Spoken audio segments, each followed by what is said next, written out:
फिर एक दिन कंप्यूटर और इंटरनेट का ज़माना आ गया था। लोग ईमेल करने लगे थे। कलम की बजाय कीबोर्ड से प्यार, खुशी और विरह के बारे में लिखने लगे थे। शायद वक्त ही बदल रहा था। हाथ के बजाय मशीन से खत लिखने लगे थे हम, और शायद हम यूं भी इंसान से मशीन बनते जा रहे थे। मेरे घर को ही देख लीजिए। सुनील बड़ी मेहनत करके यहाँ इस शहर में यूनिवर्सिटी में MBA कर पाया, और किसी बड़े बिजनेसमैन स्कूल में भेजने की तो मेरी हैसियत नहीं थी। जितनी उम्मीद कर सकता था उससे कहीं ज़्यादा किया मेरे बेटे ने।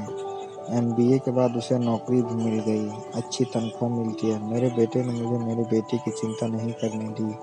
बहू दिव्या भी बहुत अच्छी है, सीधी है, B.Ed की तैयारी कर रही है, कहीं बनना चाहती है। खैर, मैंने अपने कमरे में 6 कमीज़ों को बार बार बदलने में कई 20 मिनट लगाए, और आखिरकार बीवी को मदद के लिए बुला ही लिया। कमला मुस्कुराते हुए ऐसे आई जैसे ओलंपिक में कमीज चूज करने की कैटेगरी में गोल्ड मेडल मिल गया हो।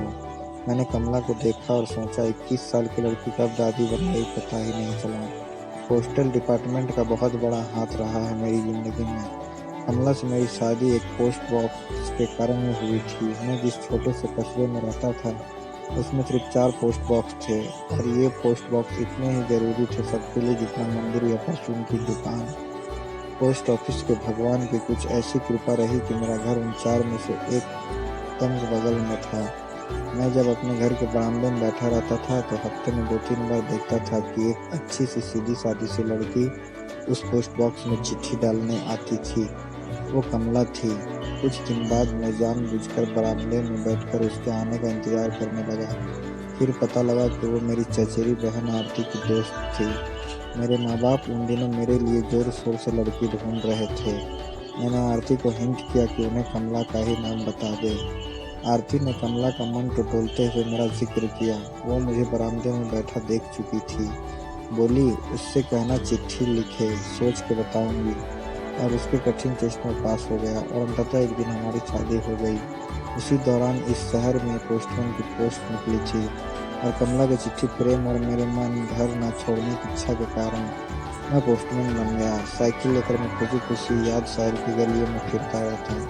मुझे महत्वपूर्ण होने की भावना महसूस होती थी। दूर दूर बैठे लोगों को एक दूसरे से जोड़ते हुए जैसे मैं चलता फिरता टेलीफोन बन गया था।